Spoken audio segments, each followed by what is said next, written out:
essa negociação ela vai começar a se desenrolar, eu posso colocar em ação o meu plano B ou o meu plano C. É sempre bom ter mais de um plano de ação, mas um, pelo menos, você tem que entrar no cliente com ele em mente.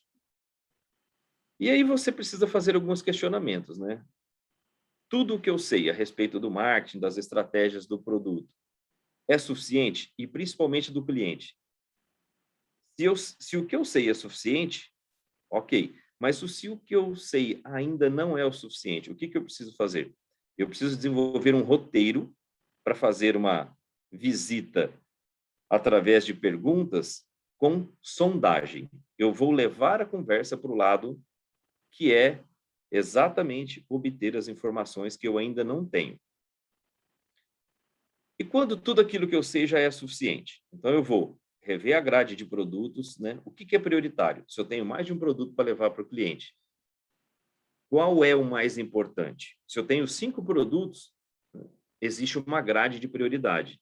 Olha, esse é o mais importante, é o que deixa maior rentabilidade, é o que tem o maior valor agregado, é um lançamento, você precisa gastar mais tempo nesse produto e assim por diante.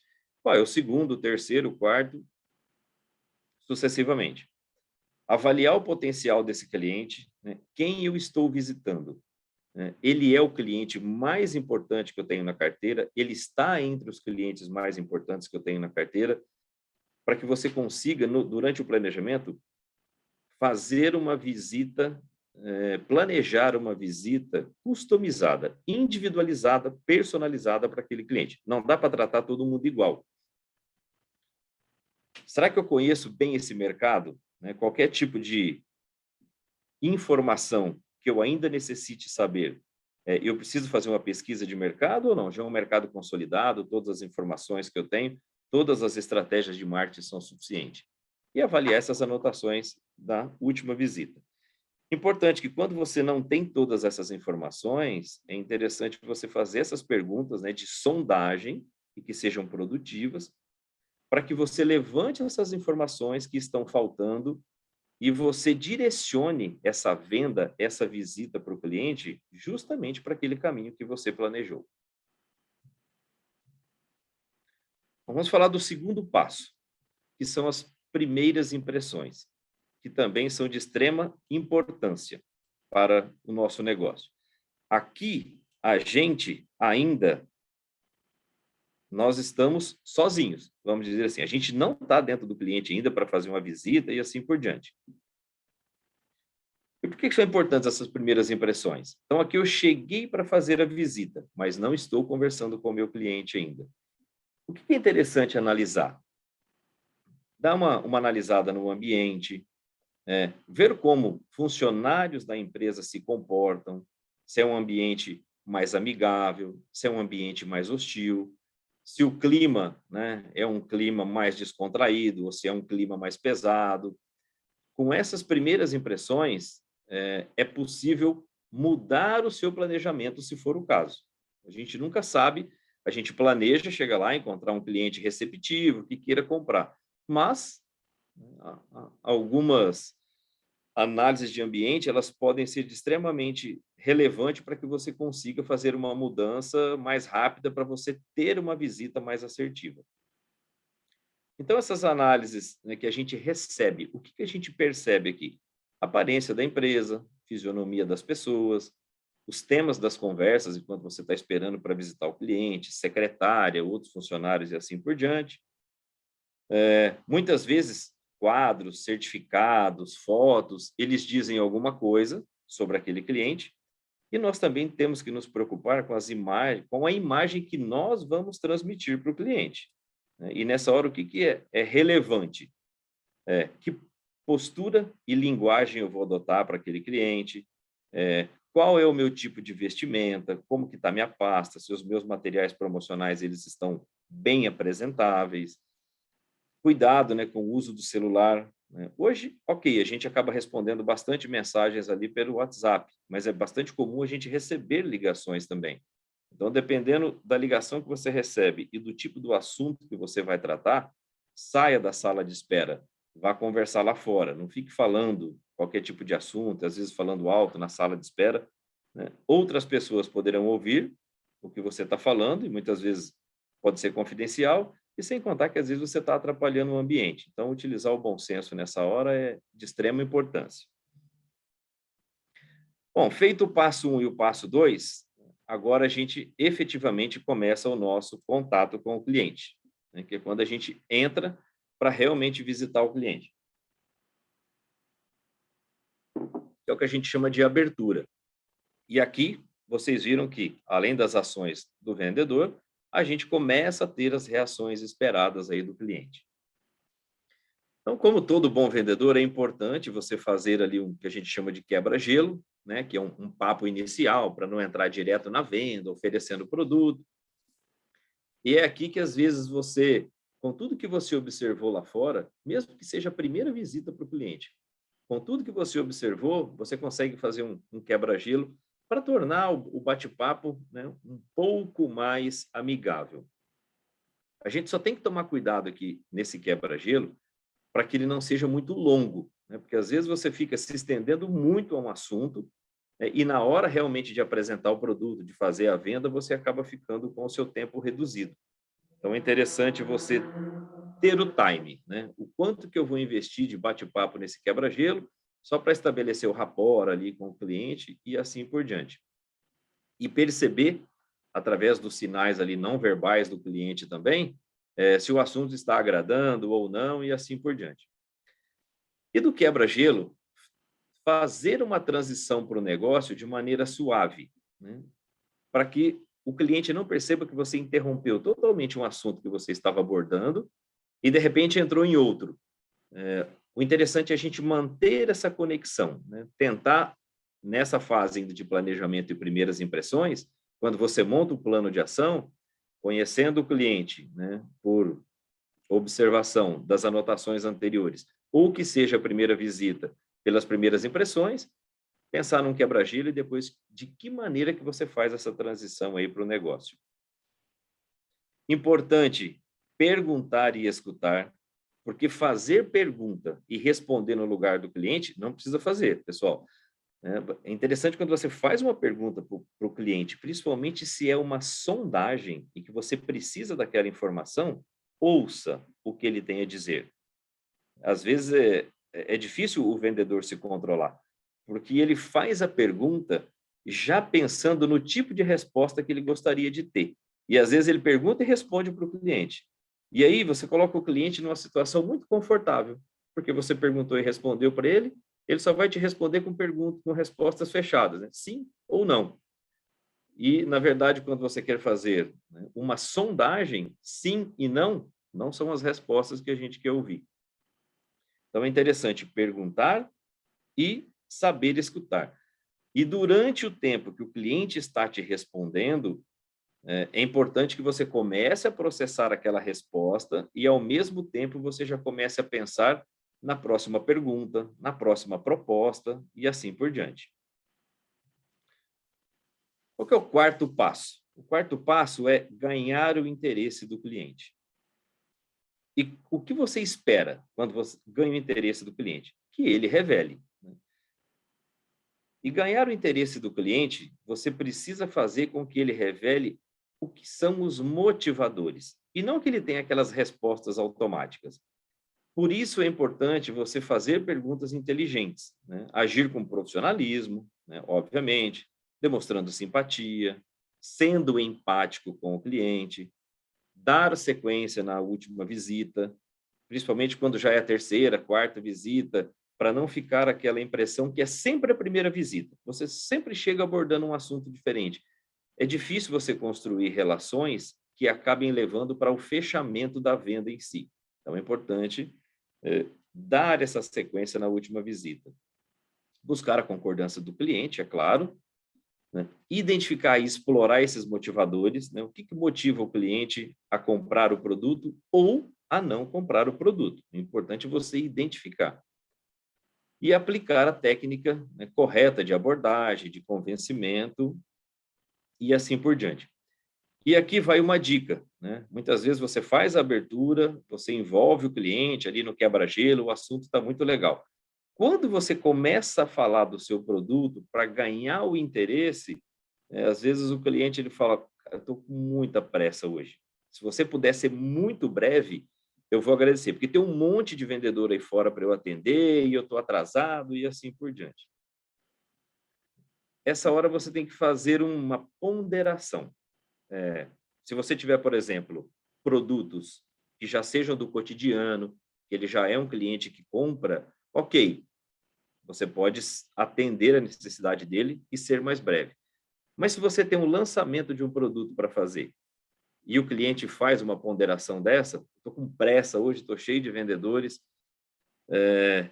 muitas vezes é melhor você dar um passo atrás. Ó, entendo, e eu tinha um lançamento, né? Tenho um lançamento relevante para te fazer, um produto que vai te interessar bastante e que eu precisaria um pouco mais de tempo para a gente debater a respeito. Como você está com pressa, eu vou voltar uma outra hora, então. Quando a gente faz isso, a grande maioria das vezes, mais de 80% das vezes, o cliente fala: "Não, não, tranquilo, então senta aí e apresenta". Ele só jogou para ver se você conseguia ser mais rápido e desocupar. Quando você fala que tem um produto que é de interesse dele: "Não, então eu quero ouvir". Ou às vezes, né, 20% das vezes ele fala: "Não, então você vem uma outra hora aí". "Não, legal, vou agendar com a secretária uma outra hora, passo ao longo da semana ou passo na próxima semana, porque o que eu tenho para te falar é interessante". E se ele realmente estiver com pressa, é melhor voltar numa outra ocasião do que fazer um lançamento, né, pela metade, onde você não vai conseguir despertar o interesse dele e, obviamente, não vai atingir o seu objetivo, que é vender. Ganhamos o interesse do cliente, agora nós vamos apresentar o nosso produto. E o que que a gente espera, né, quando a gente apresenta um produto para o nosso cliente? A gente espera que ele considere aquilo que você está apresentando. E tem uma grande diferença entre o que é a característica do produto, né, e o que é o benefício do produto que você está apresentando para o cliente. Característica, né, como todo mundo sabe, né, são os atributos físicos do produto. É o que descreve ele. A aparência, o frasco, o quanto que ele contém, se tem sabor e assim por diante. E benefício do produto, né, são os resultados que ele proporciona e que tem que ser favoráveis para o cliente, para o consumidor e assim por diante. Isso tem que ser perceptível, né? Essas características do produto, elas têm que se transformar em benefícios e o cliente ele tem que entender que esses benefícios vão atender às necessidades dele. Fazer simplesmente a descrição técnica do produto não é efetivo para você vender. Porque descrição técnica, o cliente pode pegar o seu produto depois e olhar, ler bula, ler folheto, ler a embalagem e assim por diante. Agora, transformar essas características em benefícios e benefícios que atendam às necessidades do cliente ou do consumidor final, né, se você estiver fazendo uma venda B2B, por exemplo, é um passo difícil e que exige treinamento. A grande maioria dos vendedores, eles se concentram em expor as características técnicas do produto e não os benefícios que são favoráveis aí e vão atender às necessidades do cliente. Se a característica do produto ela proporciona um benefício que os concorrentes não possuem, é aí que a gente tem um diferencial competitivo. E às vezes é difícil de entender isso, o cliente principalmente, porque às vezes é um diferencial pequeno quando você olha comparando com outro produto. Mas tanto para o cliente quanto para o consumidor final, é um diferencial interessante. E é aqui que nós precisamos nos concentrar. E para isso, é interessante a gente utilizar meios visuais para ter uma maior retenção do cliente. Falar e o cliente, quando você está falando com ele, ele absorve um percentual ali das informações que você está passando. Quando você está falando e mostrando que ele consegue ter os dois sentidos ao mesmo tempo, né, ele está ouvindo e está vendo o que você está mostrando, aumenta bastante esse nível de retenção. E tem cliente que é muito mais visual do que auditivo, tem cliente que ele precisa de tocar no produto, você tem que entregar para ele pega um produto, a amostra que você tem ali, para manusear e assim por diante. É interessante a gente sempre estar atento a essas reações do cliente, que às vezes elas não são verbais, mas a gente tem que estar atento para na hora... Você quer o produto para você poder dar uma olhada? Entrega, né? Se ele está ali meio que se ajeitando na cadeira, procurando na sua pasta, em cima da mesa, se tem alguma coisa, mostre o produto para ele, deixa ele abrir, deixa ele olhar, deixa cheirar e assim por diante, se for o caso. Então, muitas vezes você tem que eleger e expor a melhor característica do produto para o cliente. Também não adianta, se o produto tem 10 características, a gente querer falar as 10 ao mesmo tempo. Não. O que é a mais importante? Qual é o maior diferencial do seu produto frente aos concorrentes que esse cliente está consumindo, que ele está comprando e assim por diante? Foca em uma ou duas no máximo. Se essa que você focou, ela não for relevante, nós vamos para a próxima. Mas vomitar tudo ao mesmo tempo, falar todas as características do produto, você não vai conseguir prender a atenção necessária desse cliente. Traduza, obviamente, essa característica em diferenciais competitivos, é importante isso, e verifique se foi aceito pelo cliente, se ele entendeu qual é o propósito e qual é o diferencial do seu produto. E na hora de obter a opinião do cliente, vem um outro passo extremamente importante, que é a objeção do cliente. O mundo perfeito expôs isso tudo, o cliente aceitou e a venda está feita. Mas, na grande maioria das vezes, não. Tem uma objeção no meio do caminho. E essa objeção a gente não pode fingir demência, porque a gente não vende, e a gente não pode confrontar o cliente. O cliente fala, olha, na minha percepção, o seu produto é caro, né? Tá louco? Como que o meu produto é caro? Não é assim que se contorna uma objeção, né? Ah, então é verdade, meu produto é caro. Pega e sai da sala. Em nenhuma das duas situações a venda ela vai se concretizar. Então, importante, que tipo de objeção que o cliente fez? Classifique. É dúvida, descrença, confusão ou fraqueza percebida?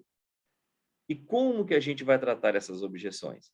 Reconhecer a objeção do cliente e não confrontar, reformular essa objeção, obter acordo, responder e verificar a aceitação.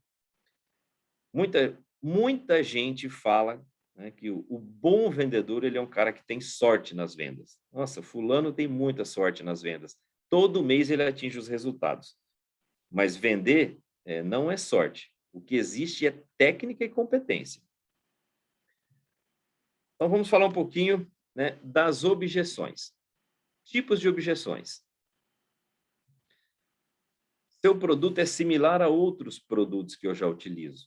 E eu não vejo diferenciais e nem motivos para comprar mais um produto. Não vou colocar mais do mesmo na minha loja. É um tipo de objeção. Seu produto não funciona ou não tem o mesmo giro de vendas dos produtos que já tem em estoque.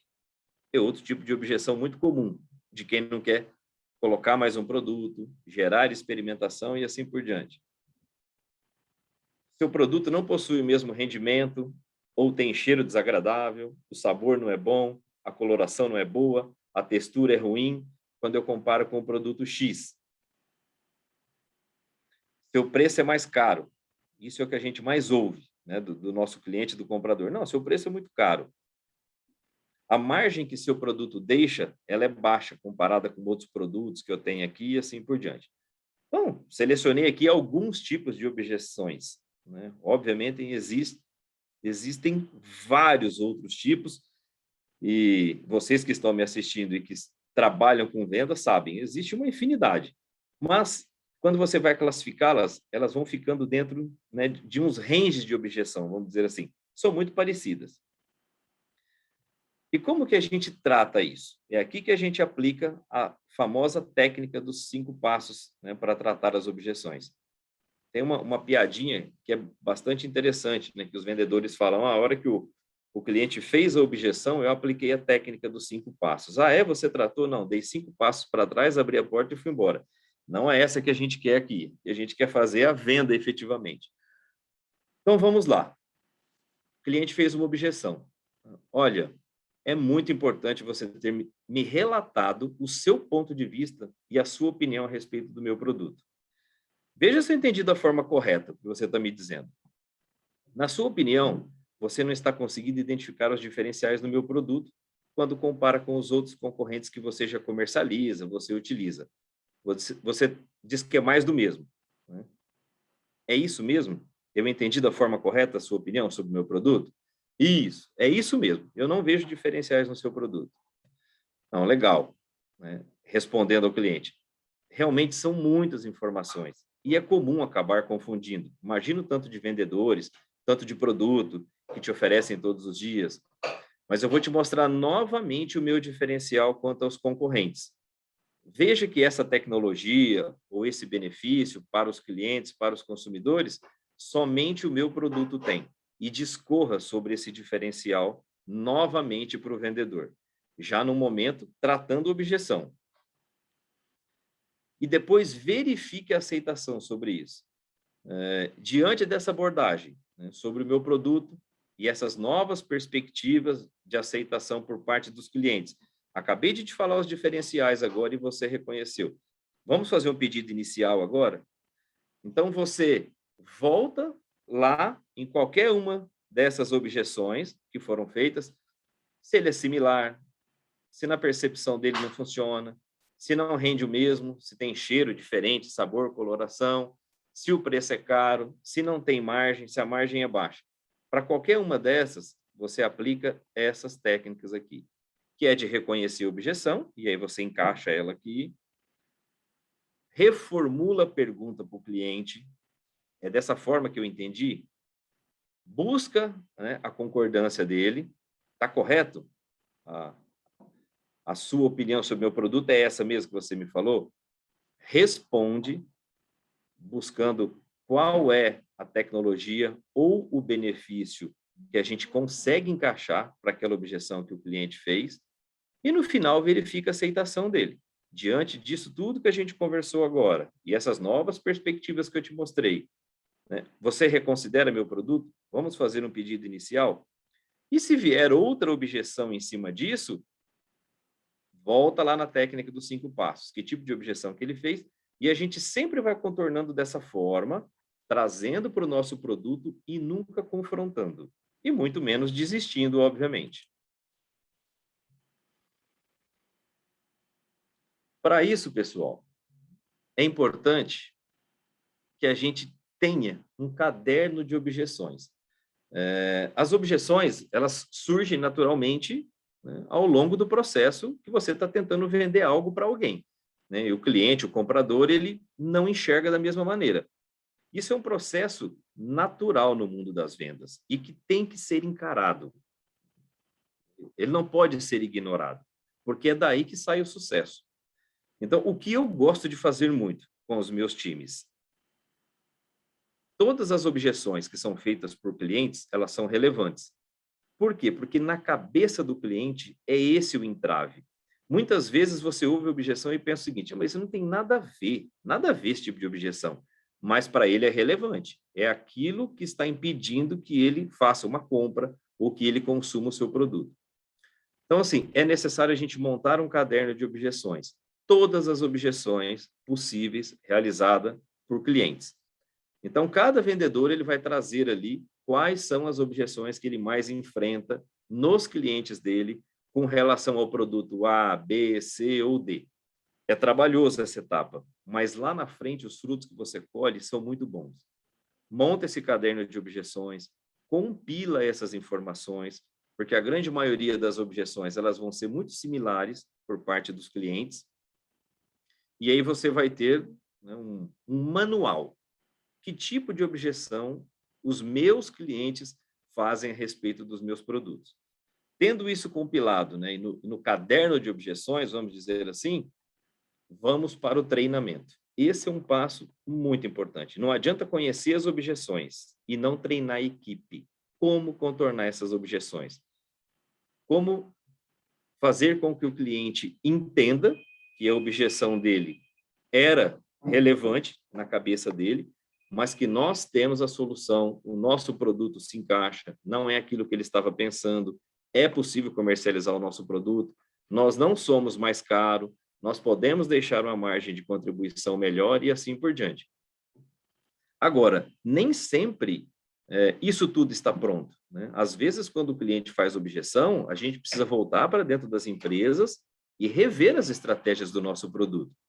Se todos os clientes estão falando que o nosso produto ele é o mais caro e a gente olha para o mercado, para os concorrentes e realmente nós somos, a gente precisa rever a estratégia de precificação do nosso produto. Se fala que o cheiro é desagradável e a gente percebe que realmente é com relação aos concorrentes, a gente precisa rever a formulação do nosso produto. O seu produto ele não deixa margem, né?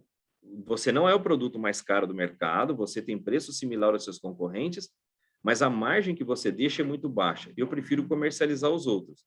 Vamos rever a nossa política comercial. E é assim que se constrói uma estratégia vencedora. Muitas vezes a gente tem que voltar para dentro de casa, refazer a lição e ir para a rua novamente com engajamento, com outra pegada, com outra estratégia e assim por diante. Então, colher as objeções do campo e não treinar a equipe não serve para nada. A gente precisa de treinamento. Para cada tipo de objeção, que tipo de contorno eu tenho. A hora que isso estiver na ponta da língua da equipe, está pronto para ir para o campo e colocar isso em prática.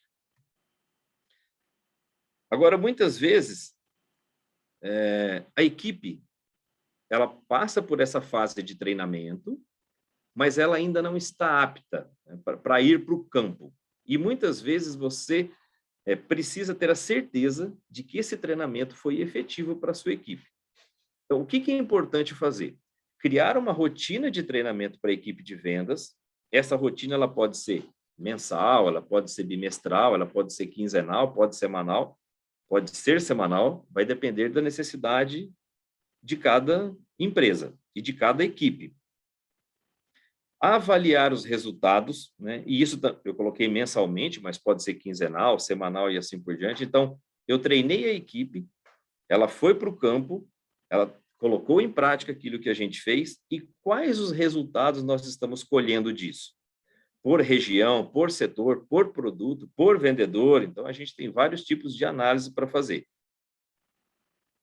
Isso nos mostra que determinado produto funcionou, em determinado produto não funcionou. Então, a gente tem que mergulhar um pouquinho mais nesse produto. A equipe ela está conseguindo colocar em prática, mas agora a gente tem que refinar a estratégia de produto. Em determinada região funcionou, em outra região não funcionou. Qual o perfil de cliente dessas regiões? Vamos segmentar o mercado e olhar e criar uma estratégia específica para aquela região.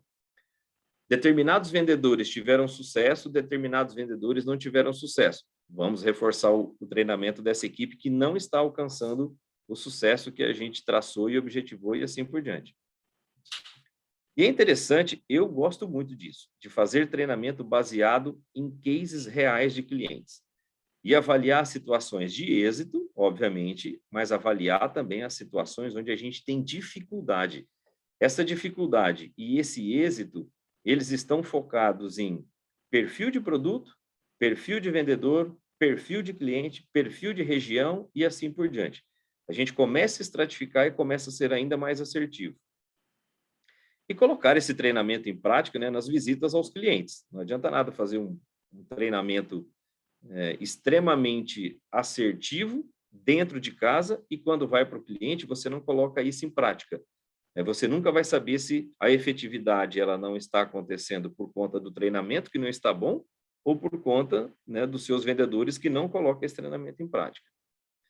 Tem um modelo que adoto e gosto bastante, que é esse modelo aqui, onde dentro de casa, dentro das empresas, a gente utiliza isso.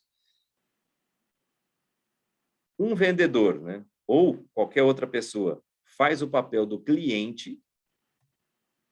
Uma pessoa, e aí sim, o vendedor, né, é o papel dele mesmo de vender, e uma outra pessoa, que é o gerente ou supervisor da área, faz o papel. Então, nós temos o vendedor, que é um vendedor, o supervisor ou gerente, que é a função dele, e aqui alguém faz o papel do cliente. Pode ser alguém de uma outra gerência e pode ser até mesmo um vendedor, que conhece o perfil e o comportamento dos clientes. E a gente coloca isso em prática. Eu vou tentar vender um produto para esse cliente, que vai fazer as objeções, eu vou tratar essas objeções, e o meu gerente ele vai estar ali ao meu lado para avaliar e para dar suporte também. Porque muitas vezes o supervisor e o gerente precisa ir para o campo, ver qual é a dificuldade que os vendedores estão enfrentando, ver quais são as objeções e as necessidades que os clientes apontam, para que ele também possa trazer para dentro da empresa e proporcionar a melhoria em treinamento, em produto, em estratégia e assim por diante. Então, esse treinamento prático, eu acho ele bastante interessante. E o restante da equipe? O restante da equipe assiste e depois vai havendo um revezamento. Esse vendedor aqui e esse cliente, eles vêm para cá, a gente coloca outros no lugar e assim a gente vai fazendo esse revezamento. E é interessante, baseado em cases reais, terminada, né, a tentativa de venda, a visita para o cliente e assim por diante, obviamente, quem está assistindo deve ser chamado para opinar. Fulano, na sua opinião, você acha que o José Antônio aqui utilizou todas as técnicas e soube contornar a objeção, né, conforme o nosso manual e assim por diante? Olha, eu acho que ele foi muito bem até aqui. Aqui eu faria diferente. O que você faria? Aí eu faria isso, aquilo, aquele outro no cliente e tal.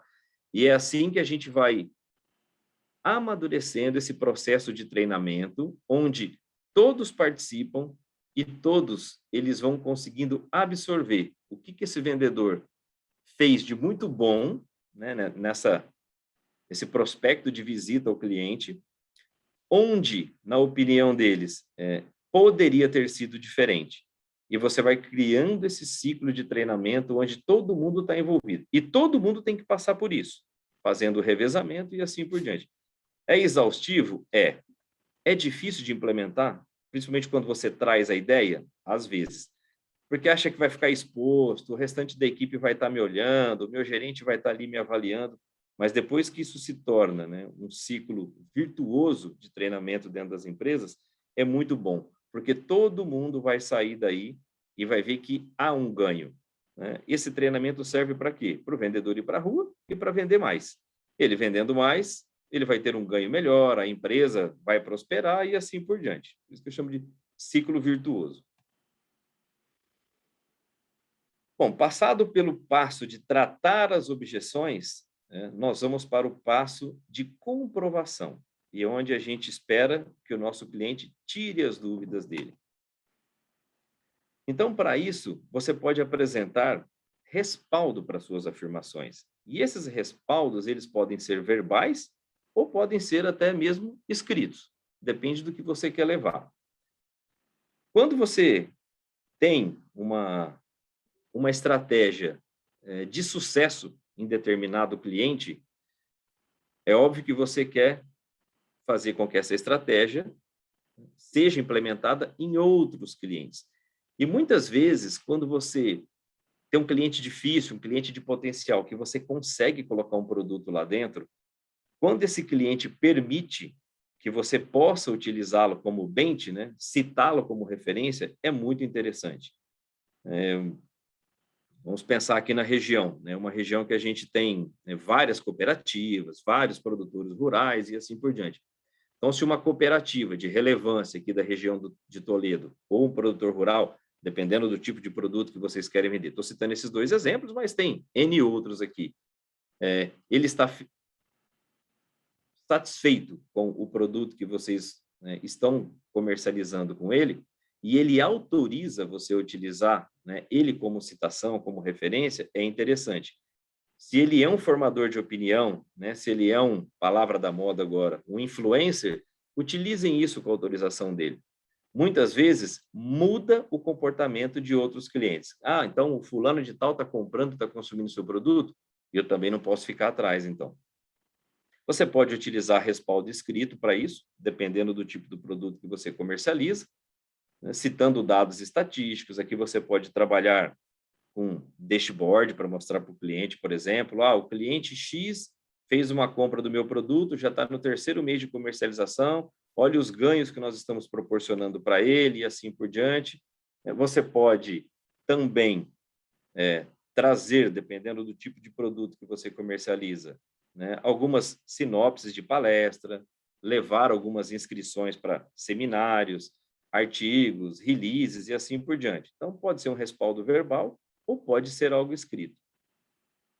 E depois importante você verificar sempre, né, o ponto de vista do cliente, né? Depois disso tudo que eu falei, qual é o seu novo ponto de vista, né, a respeito do meu produto? E com isso, né, a gente ir para o passo de ouro, né, de qualquer processo de venda, que é o fechamento, onde a gente realmente conclui a venda, né, que é uma...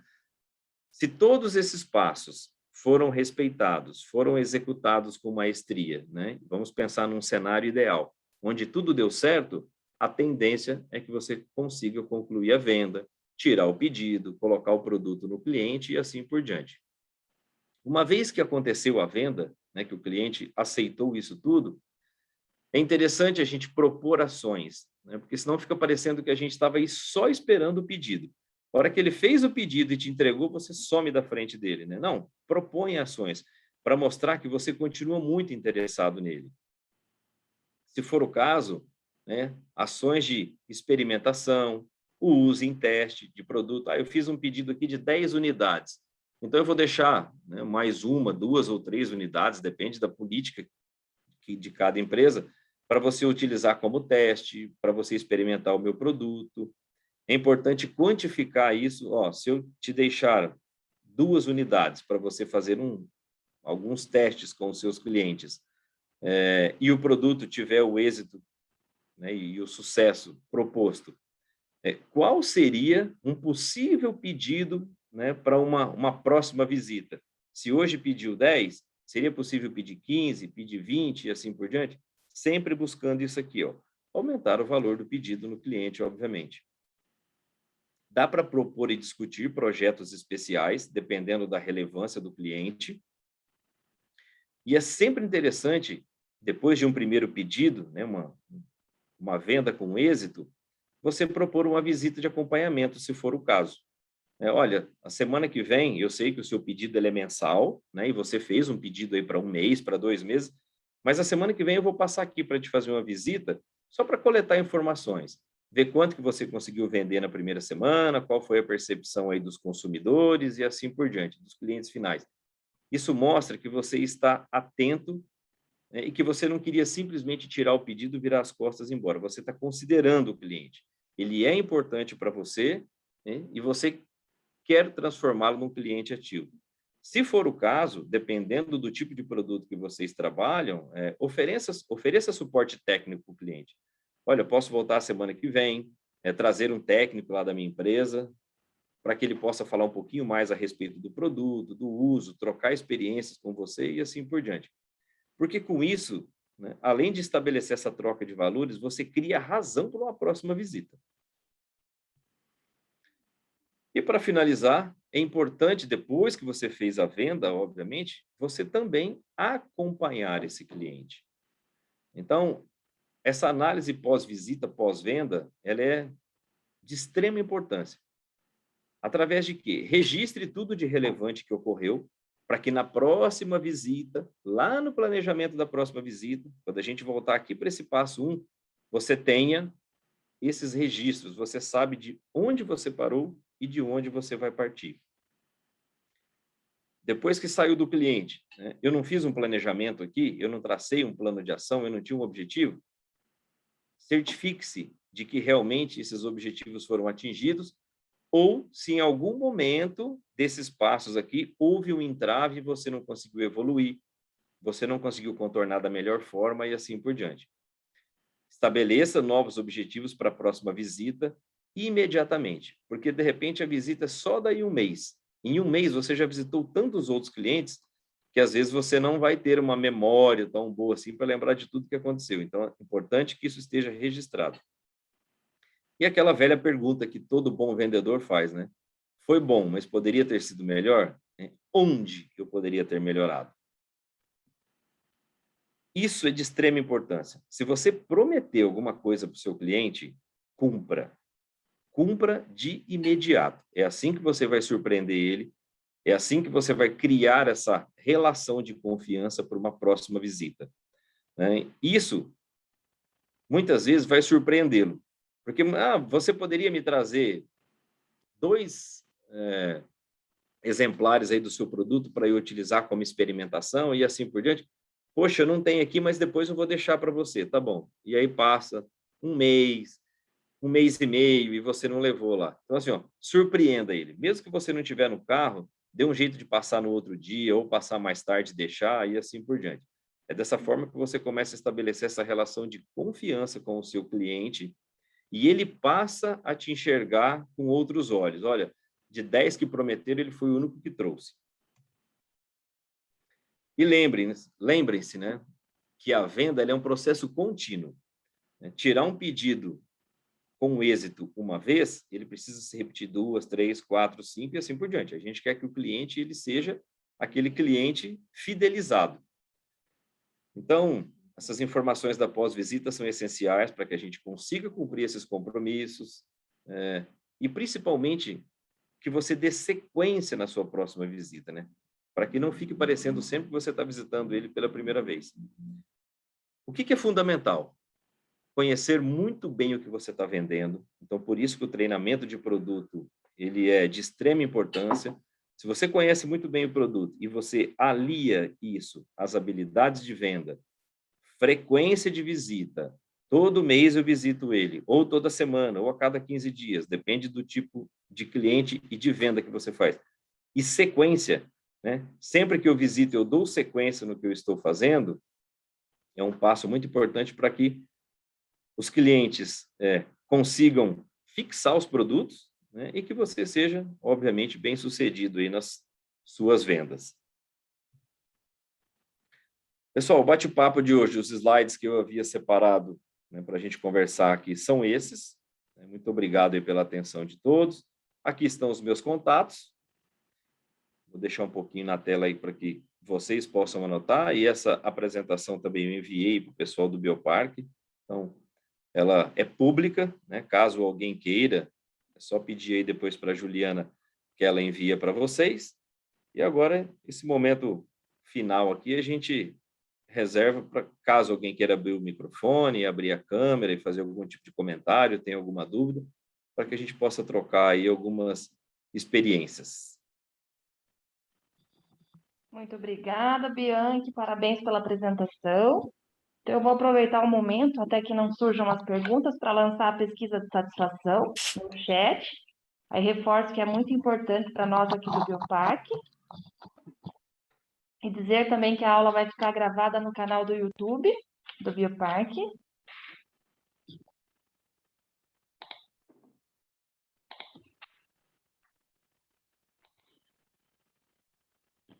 Quem quiser pode utilizar a ferramenta da mãozinha ou abrir a câmera, fazer a pergunta, podem ficar à vontade. Olha lá, o Felipe já está aí a postos, ó. Julián, por aquí Felipe. Disculpe la voz, estou un poco resfriado. Esta chuva me está Pero tá bom. Edilson, uma pergunta. Você, para o seguimento dessas visitas aos clientes, que ferramenta recomenda? Recomenda, não sei, um CRM gratuito, Excel? Porque esa información siempre fica perdida. Siempre fica perdida en un Excel que uno hizo un tiempo atrás y uno no tiene un seguimiento concreto. Entonces, no sé si vocês conhecem alguma ferramenta que uno possa utilizar e ter um cadastro dessa, um registro dessa informação. Excelente pergunta, Felipe. E, realmente, se você não tem uma plataforma de CRM, essas informações ficam perdidas. Ou elas se perdem em anotações em papel, ou se perdem em Excel e assim por diante, né? Tem várias plataformas de CRM no mercado hoje, né? Algumas que custam caro, que são plataformas bem robustas e assim por diante, mas tem algumas plataformas que o custo não é alto, né? Você pode adquirir, ela é sua, customiza, ou você não tem taxa de aquisição e você paga aí um FII mensal para essas empresas, mas que não são caros, assim, e vale a pena. Porque uma informação perdida de uma visita valiosa, uma solicitação que o cliente fez, ou uma negociação que ficou pendente, às vezes, o próprio vendedor, né, sendo o mesmo vendedor, naquele cadastro dele, ele acaba deixando passar batido. E o que acontece, né, quando a gente pensa em empresas que estão em plena expansão? Hoje eu tenho um vendedor e eu tenho 200 clientes. O meu negócio começa a ir muito bem. Eu preciso de 2 vendedores com 400 clientes, 3 vendedores com 600 e assim por diante. E muitas vezes, né, até por uma questão de região geográfica, né, e de produtividade, menor custo de deslocamento, parte dos clientes que eram visitados pelo Felipe, né, hora que eu faço uma expansão, eles passam a ser visitados pelo Bianchi. E as informações? Então, por isso que às vezes você investir um pouco numa plataforma de CRM que fique dentro do seu sistema e você consiga compartilhar essas informações depois, ela é de extrema valia. Porque se isso se perder, né, o Bianchi vai visitar um cliente que era visitado pelo Felipe. Se eu tenho isso numa plataforma de CRM, eu dou uma estudada durante o meu planejamento ali, deixa eu ver o que o Felipe vinha trabalhando, que pedidos ele tirou, que objeções que foram feitas, que tipo de promessas foram acordadas com o cliente e assim por diante, né? Então, eu chego lá, é a minha primeira visita para aquele cliente, mas ele já conhece a BioSummer, vamos dizer assim, né? Então, ele já sabe o que eu estou fazendo ali. Eu só sou uma persona nova, mas quando eu faço esse tipo de abordagem, você coloca um valor na sua visita, né? Ó, dona Juliana, eu vim aqui fazer a visita em nome da BioSummer, era o Felipe que te visitava, e pelo que eu vi aqui, o que ficou acordado na última visita foi isso, isso, isso. O cliente, poxa, realmente estão fazendo o dever de casa direitinho, ou seja, né? Eu perdi o vendedor ali, mas eu ganhei um outro que vai me atender no mesmo nível, né? Então, pensando em startups e que crescem num ritmo muito acelerado, uma plataforma de CRM para você registrar tudo é de extrema importância. Legal, Ilse. Muito bom. Vou aproveitar mais um intervalinho aqui para dizer a vocês que essa semana nós temos 2 eventos importantíssimos aqui no Bioparque, que vocês são nossos convidados.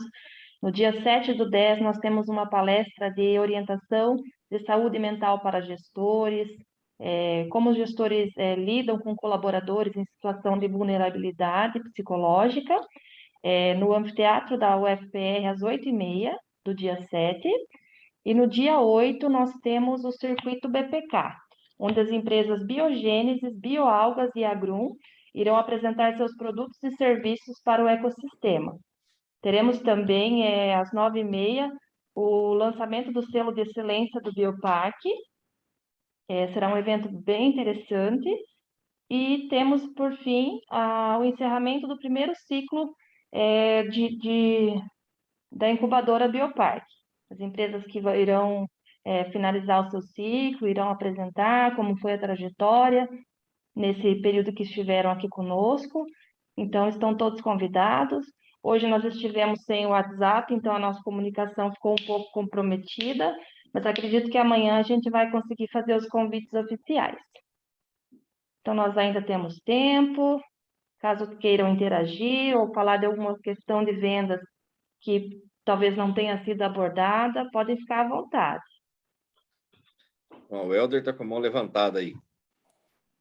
Boa noite, Edilson. Como vai? Tudo bem? Boa noite, Helder. Tudo bem? E você? Tudo jóia. Ouvindo você falar aí, uma das coisas que é mais difícil para a gente que é empreendedor e que não é nativo da parte comercial é justamente não entrar nessas características técnicas de produto, né? A gente tem uma tendência muito grande aí para esse lado. E o cliente, no nosso caso, o cliente lojista, até mesmo o cliente final, às vezes ele não quer saber disso. E a gente tem dificuldade para conseguir falar o que o cliente quer ouvir. E a gente se apega falando daquilo que a gente conhece, que é o nosso produto, que é as características técnicas do que a gente domina, né? Esse é um grande desafio. Realmente. E principalmente quando você é o desenvolvedor do produto, entendeu? Quando foi você que desenvolveu o produto, é uma tendência muito grande você falar muito das características técnicas do produto. Só que é o que você falou, tanto para o lojista, né, que se você for trabalhar com revendedores, tanto para o cliente final, o que ele quer entender é o seguinte, né? Esse produto ele vai atender a minha necessidade em quê? Né? O que eu estou buscando? Qual é a minha necessidade? Como que esse produto vai atender? Então, é preciso falar um pouquinho das características técnicas do produto? É preciso, para que ele consiga entender que essas características técnicas, num determinado momento, você vai transformar em benefícios para o consumidor. Mas tem que ser assim, ó, 20% do tempo falando das características do produto e 80% do tempo falando dos benefícios. Não pode ser o contrário, que é o que você falou. A hora que você, né, acaba se policiando, você fica boa parte do tempo falando das características técnicas e deixa os benefícios de lado. E realmente, tanto o vendedor lá, da loja, do distribuidor, quanto o consumidor final, quando ele vai adquirir o produto, ele quer saber o seguinte: vai atender minha necessidade em quê, né, se eu comprar esse produto? Então, é uma pegadinha que realmente muitos vendedores eles acabam caindo. Por quê? É a zona de segurança, né? Eu conheço muito do produto, da parte técnica, mas eu ainda não tenho as minhas habilidades de venda, né? Vamos dizer assim, tão afloradas. Então, você vai para a sua zona de segurança, para a sua zona de conforto. Ah, não, aqui eu domino, parte técnica de produto, né? Mas é interessante olhar muito pelo outro lado. Muitas vezes você perceber que, poxa, eu estou falando do meu produto, né? Eu compraria o produto, mas você vê que você não está despertando muito o interesse do outro lado, né? E a comunicação não verbal, ela é muito importante nessa hora. É hora de falar, poxa, né? Vou parar um pouquinho e quero ouvir o cliente. E aí, o que você achou? Né? Ah, não, achei o produto legal, mas eu não sei se atenderia, né, se venderia muito bem aqui na minha loja. Por quê? Aí é hora da gente começar a fazer essa sondagem. Você acha que o seu consumidor não se interessaria pelo produto? Por quê? E aí você deixa ele começar a falar a respeito do produto. Conforme ele vai colocando objeções, você vai tratando. E aí, às vezes, o conhecimento técnico é bom para tratar essas objeções que ele coloca, né? Mas esse lado comercial, ele tem que estar sempre atrelado, para você ir sempre levando para o lado do benefício e, obviamente, para o lado de fechar a venda. Muito bom. E só uma contribuição, sabe? Às vezes a gente precisa ter as palavras-chave, a chave, né? Para fazer com que ele, em pouquíssimo tempo, ganhe o interesse em querer o nosso produto, né? Realmente é um Exato, desafio Juliana. muito grande. Então, nós temos mais uma interação aqui da Marta, da Envio. Ela pergunta sobre que você falou bastante voltado para revendas B2B. No Uhum. entanto, quando as vendas são para consumidores finais, B2C, e trazem objeções pessoais. Por exemplo, não posso agora, estou pagando a máquina, comprei carro para o filho. Que dicas que você daria nestes casos? E, na verdade, assim, são objeções, é a Marta, né, que colocou aqui. Isso. Marta, essas são objeções, né, que você falou.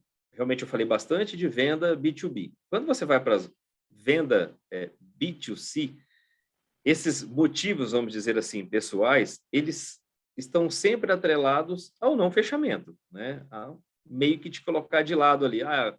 O que a gente mais ouve quando você vai fazer venda B2B não, seu produto não deixa margem, eu já tenho um estoque alto, o seu produto não vai ter giro e assim por diante.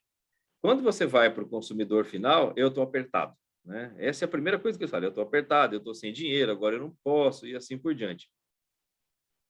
E que, na verdade, são, vamos dizer assim, objeções para te dispensar também. Não são muito diferentes dos lojistas. Ali ele coloca um olhar mais comercial e quando você vai para o consumidor, né, final, que é fazer a venda direta, né, para o consumidor final, ele coloca esses entraves mais pessoais. E é interessante a gente também partir para um bate-papo de sondagem. Mas está apertado, você não tem dinheiro agora porque comprou uma máquina, estou pagando a máquina, comprei um carro para o filho, e é sempre assim, não recebi o aluguel, vendi um lote, não recebi ainda, sempre tem uma desculpa que ele não tem dinheiro, né? É interessante a gente tentar buscar, né, quais são os motivadores e criar a necessidade nele do produto que a gente quer vender. E sempre fazendo esse reconhecimento. Não, eu entendo, realmente a gente está passando por um período difícil, crise econômica, pandemia, né? Vamos trazendo por esse lado, né? Mas vamos voltar a falar um pouquinho do produto, né? E aí, se você conhece um pouco do perfil do seu cliente e o produto que você quer vender para ele, é hora de entrar aquela, né, observação das primeiras impressões. Olhando um pouquinho para o seu negócio, se ele é um produtor rural ou se ele é um comerciante, olhando para o seu negócio, eu vejo que o meu produto poderia trazer grandes benefícios para você. nesse aspecto e começa a fazer uma relação de que benefícios você está enxergando que aquele produto traria para ele. Fala, ó, e a questão financeira, a gente pode conversar a respeito disso, né? Porque muitas vezes ele fala, não, não posso pagar à vista, né? Mas vamos pensar um pouquinho na nossa, né, na política comercial, se eu consigo fazer isso de forma personalizada, né, aprovar um cadastro prévio do cliente e assim por diante. Se nesse primeiro entrave de eu estou apertado, eu não tenho dinheiro e assim por diante, a gente também se recolher e dizer, não, esse cliente ele não vai ser, não é agora que eu vou vender para ele. Então você vai e estressa todas essas situações. Se ainda assim, não, realmente não tem condições agora, Marta, estou muito apertado. Tá, então vamos deixar agendada aqui uma próxima visita. Quando a gente pode voltar, né, para falar a respeito disso? Dessa possível aquisição do equipamento, do produto, ou assim por diante. Porque, ao meu ver, você tem que adquirir isso o mais rápido possível. Por esses motivos, e relaciona tudo de novo, transformando, né, em necessidade. A gente tem que criar necessidade no cliente quando a gente quer vender alguma coisa e fazer com que ele enxergue aquilo. Mas isso, às vezes, não é na primeira visita que acontece. Às vezes você vai uma segunda, uma terceira, mas sempre mantendo essa relação de cordialidade, de entender o que ele está dizendo e tentando buscar uma solução. Não, eu preciso buscar uma solução para vender esse produto para você. Você não pode ficar sem, porque você vai ter ganhos com isso, né? E a gente vai criando essa relação, às vezes é na terceira, na quarta, na quinta visita. O que eu observo muito assim?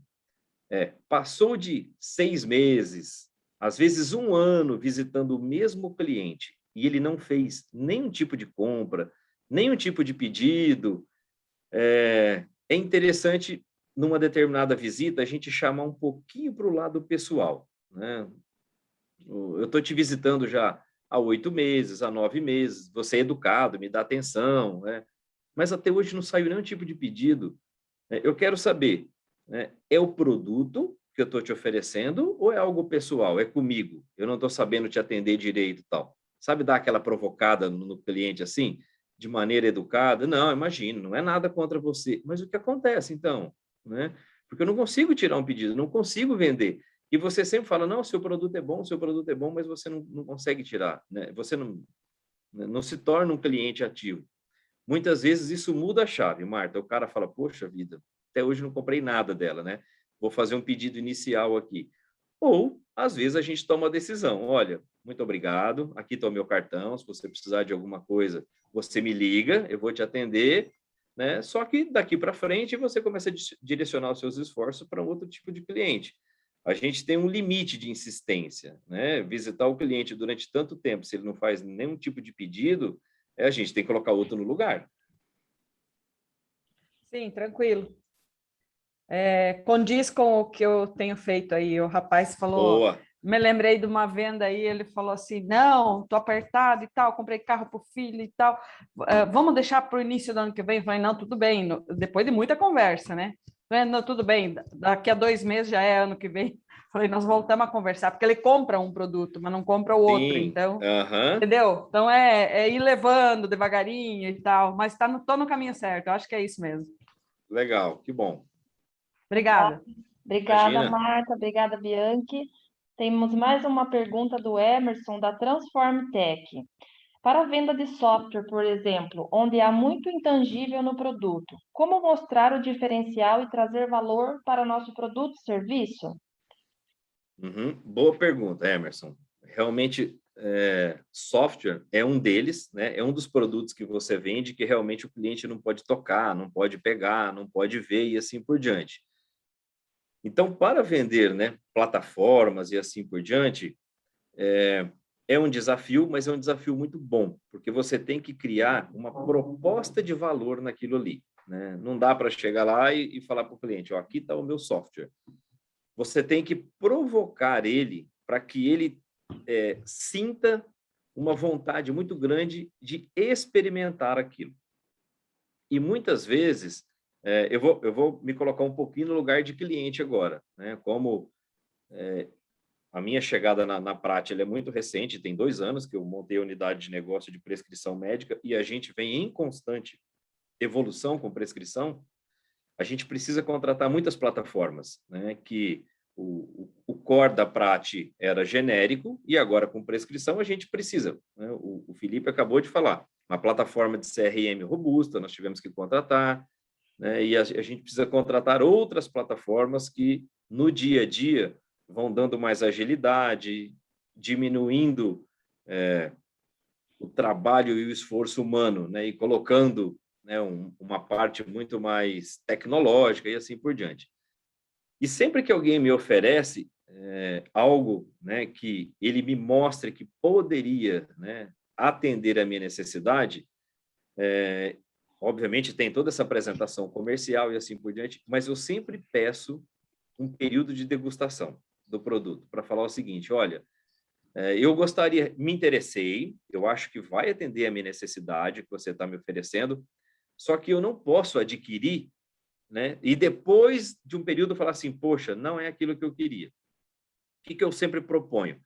A gente assinar uma carta de intenções, porque também é difícil você pedir para o cliente preparar toda uma base para te dar um período de degustação dentro de uma plataforma, e daí um mês você fala, não, não quero, não gostei. Então, a gente prepara, né, faz uma carta de intenções de fazer negócio e eu utilizo.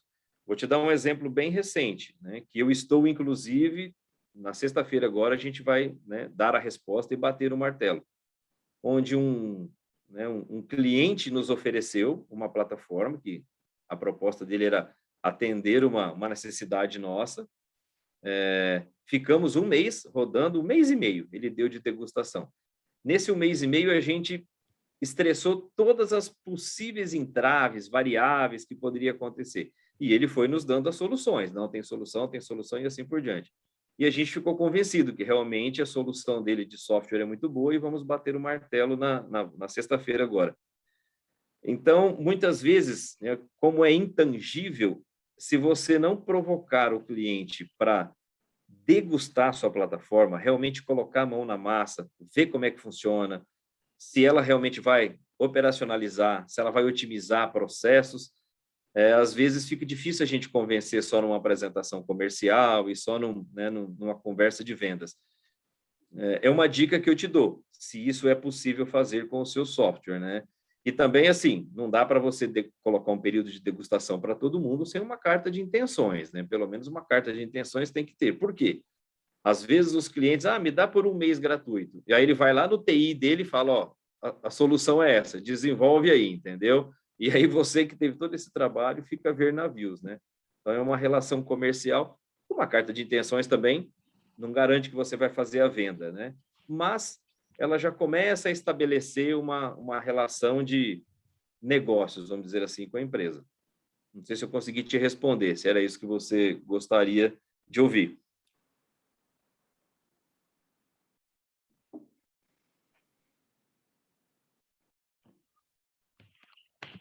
Daqui a pouco o Emerson responde aqui no chat. Isso, acabou de responder aqui, valeu. É isso Ok. mesmo.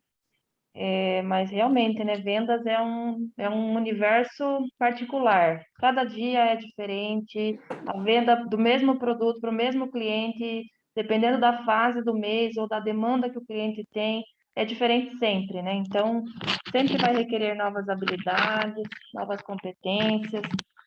Quando eu trabalhava com vendas, minha maior dificuldade era entender como fazer o cliente perceber que a empresa também precisa de qualidade na venda, porque às vezes ele compra muito, mas ele compra um produto que não me agrega muito valor em termos de margem. E como fazê-lo entender que essa relação tem que ser de mão dupla, né? Saudável para ambas as partes. Então, quando você consegue estabelecer esse nível de confiança com o cliente, eu acho que também é meio caminho andado. Mas, lógico, né? Leva tempo, depende muito do segmento, mas é bem interessante. Exato. E as visitas, elas vão te dando alguns sinais de que você está construindo algo que vai se concretizar, né? Por isso que, às vezes, o processo de fazer a venda, ele passa por um período de 1, 2, 3, 4 visitas e assim por diante. Mas é perceptível que você está construindo algo para chegar lá, né?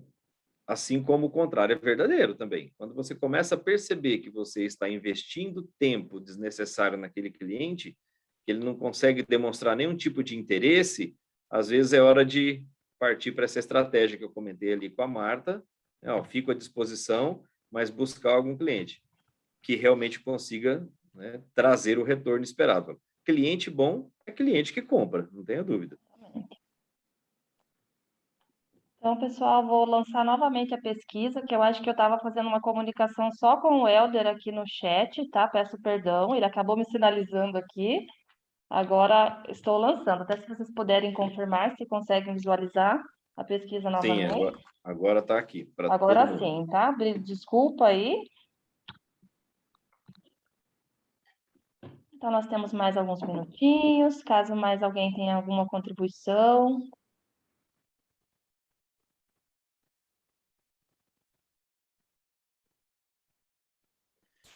Aqui, Felipe, queria fazer uma pergunta, Ilson.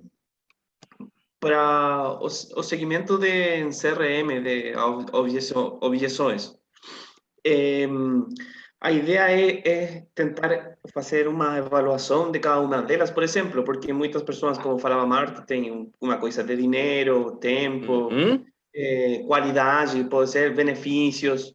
Então, pergunto porque a ideia depois é ir fortalecendo cada uma dessas objeções ou as respostas para aquelas objeções. Você, quando faz segmento com sua equipe que você tem, com seu time que você tem respostas fechadas para cada uma delas? Por exemplo, se uma pessoa responde que é dinheiro, é porque dinheiro é muito alto, porque a verdade é que não cumpre a expectativa em quanto a dinheiro, ou em benefícios, porque não cumpre os benefícios, porque tem poucos benefícios, porque tem muitos benefícios, não sei. Nesse segmento CRM, você tem respostas fechadas para depois fazer uma análise deles? Ou escreve uma descrição de que a pessoa falou a seguinte coisa? Isso é minha dúvida, como para poder fazer seguimento e depois evaluações com os vendedores. Inicialmente, uma ótima pergunta, Felipe. Inicialmente é descritivo mesmo. Depois de um certo tempo, você vai encaixando, né, essas objeções dentro daquele perfil que você já tem. Mas inicial, não tem como fazer isso. Você tem que estar aberto para você colher todo tipo de objeção possível. Quando você tem mais de um produto, aí você começa a perceber que o perfil das objeções, eles vão se encaixando em determinados produtos. Então, para um produto é preço, quando a grande maioria das objeções para aquele produto, não, o preço é alto, o preço é alto, o preço é alto, o que a gente faz? A gente vai e faz uma pesquisa de mercado com os concorrentes e observa se realmente a gente precificou acima, né, dos concorrentes. Ó, nós estamos precificados acima dos concorrentes. A maioria dos concorrentes custa R$100, o nosso produto custa 120. E os nossos clientes, eles estão dizendo que o nosso preço está acima. Tem que baixar preço? Não, calma, né? O nosso produto, ele tem tecnologia, ele tem um certo perfil de inovação, quando a gente olha para os nossos concorrentes, que dá para vender isso para o nosso cliente? Vamos fazer uma análise do produto. Olha, o produto tem tecnologia e ele tem sim um certo grau de inovação. Ele não é igual aos demais produtos. Esse é o primeiro ponto. Beleza. O nosso cliente, ele está percebendo essa diferença ou ele está colocando o nosso produto no mesmo cesto? É aquela objeção de confusão. Ele está confundindo o nosso produto junto com os demais concorrentes. E aí, a estratégia é você tratar essas objeções, né, mas não fazendo uma mudança de estratégia e baixando o preço do produto, e sim levando para esses clientes e mostrando os diferenciais. Ó, tem uma forma de liberação diferente, o nosso produto ele libera mais rápido, ele é liberação prolongada, né? Ou ele tem um outro tipo de tecnologia e assim por diante. Então, a gente tem que entender que se o nosso produto ele comporta ter esse preço um pouquinho acima, né, porque ele tem diferenciais, a gente leva como contorno de objeção os diferenciais para os nossos clientes. Ele estava fazendo uma certa confusão. Assim como pode ser, o seu produto, por exemplo, eu não percebo diferença nele, ou o seu produto deixa uma margem menor do que os nossos concorrentes e assim por diante. Aí, às vezes, é hora de você olhar para dentro de casa, vou mudar um pouquinho a política comercial para esse produto, não preciso mudar para todos os produtos da minha empresa, porque realmente, olhando para os concorrentes, a política comercial é um pouquinho diferente aqui, né? E se eu estou vendendo, né, fazendo uma venda B2B, ele quer ter margem para ele poder trabalhar com o meu produto. Se eu não deixo margem para ele, ele vai vender meu concorrente e assim por diante. Então, inicialmente, o caderno de objeções, ele é trabalhoso, porque você tem que ter o descritivo de todas as objeções por vendedor, por produto e por perfil de cliente. Mas depois que você, de um certo tempo, que você já tem esse caderno pronto, elas vão se encaixando dentro de um perfil e você vai agrupando, né? Você vai segmentando. E aí as respostas que você trabalha, o treinamento com o seu time, eles já vão começando a seguir um determinado padrão, né? Então, quando o cliente falar que é preço desse produto aqui, o meu contorno de objeção é vender a tecnologia dele, os diferenciais, né? Quando o cliente reclamar da margem, para esse cliente, eu posso estudar um prazo, dependendo do volume que ele for comprar, eu posso estudar um prazo e um desconto um pouco diferenciado, e assim por diante. Então, inicialmente, é o que você falou, é descritivo mesmo. Depois ela vai se tornando meio que padrão ali. Beleza, obrigado, Edson. E tem cliente que não é para a empresa da gente, né? Também. Não é? Por isso, Tem cliente que eu percebo que assim, não, deu já, esse não é para nós, esse aí vai me dar problema, melhor nós fecha, tá bom, já foi. exatamente, E às vezes você demora a tomar a decisão, essa que você falou, Marta, você insiste ali 1 ano, e depois você fala assim, olha, chega, esse cliente não é para mim, eu vou atrás de um outro. Você coloca um outro cliente no lugar dele, porque às vezes é o seguinte, você está olhando para um cara que tem potencial de comprar R$100 mil por mês do seu produto, mas tem 1 ano, ele não comprou nem R$1. E ao lado dele tem um cliente que tem potencial de comprar R$1.000 por mês. Para quem não comprou nada versus o que compra 1.000, coloca o de 1.000 no lugar dele. Daí já deixei de vender 12 mil, porque se eu vendesse pelo menos 1.000 Exatamente. por mês, já estava fazendo negócio. É isso aí. Então, tem hora que você fala o seguinte, olha, eu vou partir para um outro, entendeu? É melhor eu arrumar 10 clientes de 1.000 do que eu ficar insistindo com esse aqui que tem um potencial maior e realmente ele não traz nenhum tipo de retorno. Essa é uma decisão importante que você tem que tomar num determinado momento também. Sim, eu falo para os representantes, nós falamos assim, ó, tem hora que não adianta você ser mais teimoso que ele. Tem hora que a rebeldia não vai resolver, né? Não vai. A insistência ela tem limite também, né? Tem uma hora que limite. você fala, Eu falo para eles assim, bate o pó da sandália, vai para a próxima, vai que a fila anda. Vai para o próximo. E às vezes você descobre bons negócios visitando outros clientes e você fala, poxa, perdi tanto tempo naquele, né? Verdade, muito bom. E ainda pode acontecer desse cliente me procurar em outro momento, né? Talvez naquele momento não era oportuno, mas ele já teve algumas apresentações, algumas abordagens, e dependendo da demanda, da necessidade, ele mesmo pode voltar. É difícil, mas pode acontecer. Sem dúvida. Uhum. Aí nós temos aqui o Rogério Guilhermetti, está dizendo que a abordagem foi sensacional, nos parabenizando pela organização e contribuição, e diz que agrega muito na rotina, os conhecimentos passados, transmitidos. Obrigado, Rogério.